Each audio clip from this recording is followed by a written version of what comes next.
Hey y'all, it's Dr. Know-It-All. This channel is dedicated to finding out whether I really do know it all or not. Make sure you hit the thumbs up button and subscribe, and definitely make sure you ask questions in the comments or at my email address. So I have been reading The Hunchback of Notre Dame, and Victor Hugo in there has a quote about how democracy is the inevitable outcome of civilization. So in his mind, civilization starts off in a theocratic manner, which is like God rules everything, and that there's a deity, and that there's people who are especially privileged by that deity and so forth.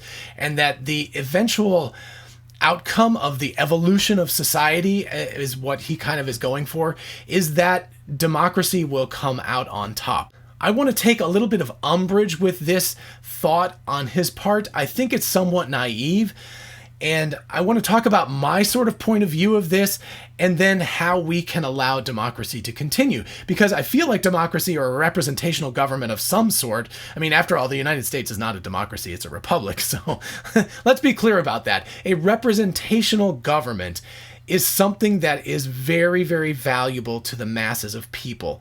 However, it is very, very far from inevitable, and it's something that we have to fight for every day. I guess that's what I'm getting at. So specifically what I mean by that is human beings are extremely closely related to bonobos, chimpanzees, great apes, etc. If you look at the societal setup of those groups, they are tribal in nature. And if you look at humanity, we do the best in a tribal setting. Now, what do I mean by that? I mean a relatively close-knit community that is, say, 20 or 30 people or animals, big, so in the case of bonobos or chimpanzees or something. So a relatively small group, a couple of dozen people involved and oftentimes related in some way, and that could be like even something like a sports team. You're all fans of the sports team, or you all went to high school together, or you're a family, obviously, right? You know, you've got your kids and your grandkids and so forth, and so there's an automatically built-in tribe that's built in there. Human beings do really, really well at that level. We are extremely good at dealing with tribal situations, so relatively small groups of people. We negotiate things. We know how to societally interact with each other in those kinds of situations.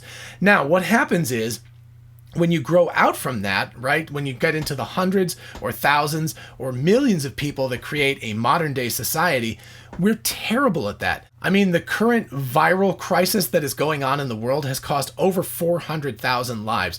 That is a massive number.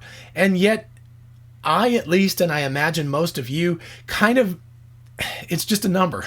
There's no real way to imagine that. Whereas on the other hand, if you hear an individual story of an individual person who suffered and recovered, or suffered and died, and what their family had to go through and how horrible it was, that will really, really touch our heartstrings. So what is the difference between that? And why are things like fiction, why is a movie more affecting than the news? Whereas the news is real and there's horrible things going on in the news. But if we watch a movie that just might be about two characters that are fictional that are going through a bad time, we'll be touched by that, because what's happening is those people are being introduced into our tribe. If a movie is well written, we care about those people, and what that caring means is that we're taking them into our tribe. They're becoming part of us, and therefore we care about them. If something happens to your brother or your sister or your child or your parent, you care a great deal about that. If it happens to somebody else that you don't know about, you're like, okay, that doesn't matter that much. I hate to say it, but it is human nature that we care about those we're close to much more than we care about those far away from us.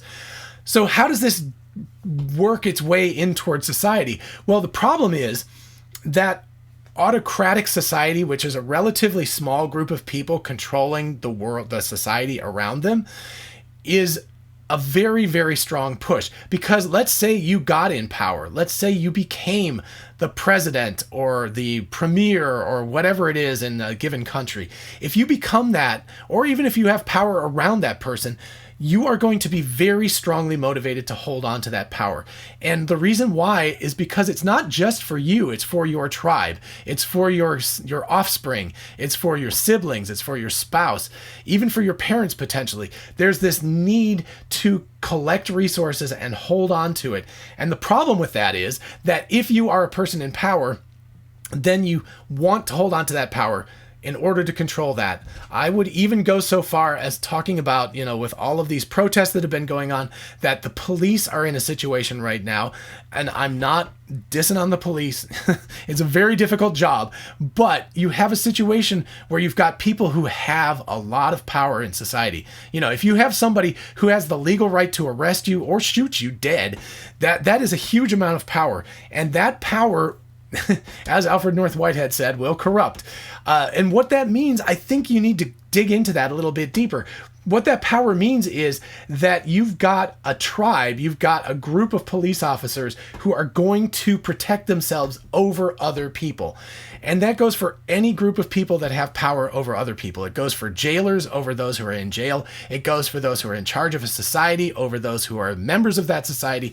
Any group of people, unless they're immensely selfless, are going to be tempted to turn that to their advantage.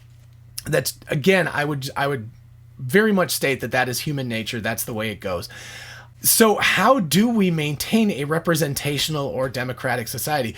We have to work at it consciously all the time. The people in charge are the number one people who need to recognize this. They need to say, I have a position of power. I have a desire to keep that power at any means possible. I need to fight against that. So you have to have a group of people in charge who are incredibly mature, incredibly self-reflective, and think about these things and understand what the temptation is and why they need to resist it. I will say for sure that representational government as we have it in the United States, with a popularity contest essentially determining who wins, is a very bad way of picking those people. You're going to pick people who tend to be narcissistic, who tend to think of themselves first. That's just the way it goes. That's it's the same thing as picking a prom king and queen in high school. Those people tend to be not the most selfless people in the world. They tend to be very selfish, very narcissistic, very much about how great they are relative to everyone else. And it's just kind of an exponential increase of that when you get to politics. So you're going to have a tendency to have people in charge who are not going to think for themselves about how they could release the power and they could make it for everyone rather than just themselves. So the second aspect of this is that really there needs to be institutional laws in place that keep people from getting too much power and holding on to too much power. That's a very complicated issue. I'm not going to say by any means I know how to solve that, but it's quite obvious that you need some sort of balance against people trying to take power. Otherwise, I'm pretty convinced that what's going to happen is that democracy will become a footnote in history. Autocratic government is so powerfully attractive that it's going to be the primary way that governments operate if we do not take very, very conscious, very deliberate steps to make sure that we go another direction with it.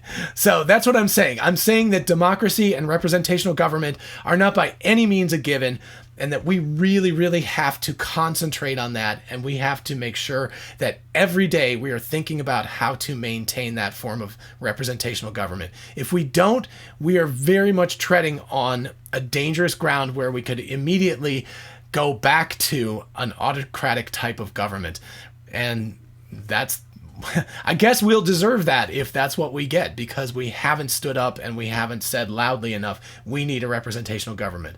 So for those who are protesting, for those who think that the world needs to be better and we need to do better, I say, go for it. Good job, people. It's very important that we maintain a consciousness and we keep these kinds of things in our minds all the time. We have to make sure that we earn representational government. Okay, I hope you enjoyed that. I know it wasn't the easiest topic in the world, but I think it's very important for us to think about these things, especially now when society seems very much on edge at the moment.